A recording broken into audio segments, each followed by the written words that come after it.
Hi everyone, welcome back for another session of Ask the Rabbi.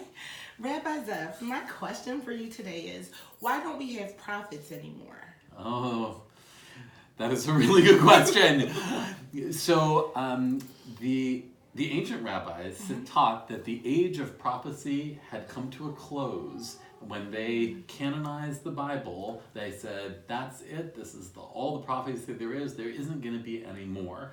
One of the reasons they did that was they were actually following something that's in the Torah itself, in the book of Deuteronomy, where it talks about how do you know if somebody's really a prophet or not. And basically the way that you know is if somebody comes and says, I'm a prophet, I have a word from God, and it says, follow the Torah, follow the laws that you've been given, that's a true prophet. If you have somebody who comes and says, the Torah, you don't need that anymore, I've got a new word from God, that's not a true prophet. So there was already a sort of conservatism about prophecy built into the Torah. Right. And if you look at the prophets that are in the Bible, they mostly are, in fact, they all are calling people back to the way of Torah, saying, you've forgotten what you were taught by Moses. You were forgotten all the things you learned in the wilderness, and you have to come back to Torah. So that's the biblical idea of prophecy. It's calling people back to that. And they said, we don't have some additional word from God instead of that.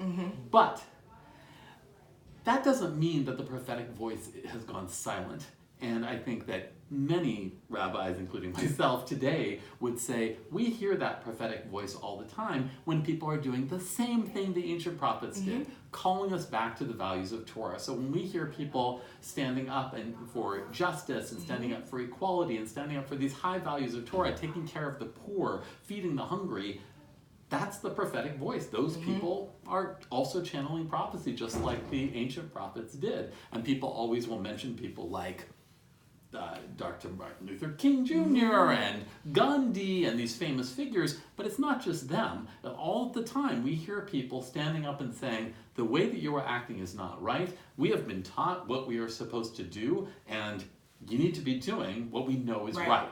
That's the voice of prophecy, and those are real prophets in our times. And in fact, I would say one of our jobs is actually to hear those voices and ourselves to become that kind of prophet, the kind of person who, when we see something unjust or wrong happening in the world, we're the ones who stand up and say, that's not right, we know what right is, and you need to turn back to what we already know is the right path. That is excellent. Thank you very much, Rabbi Zeph. All right, everyone, join us again for another session of Ask the Rabbi soon.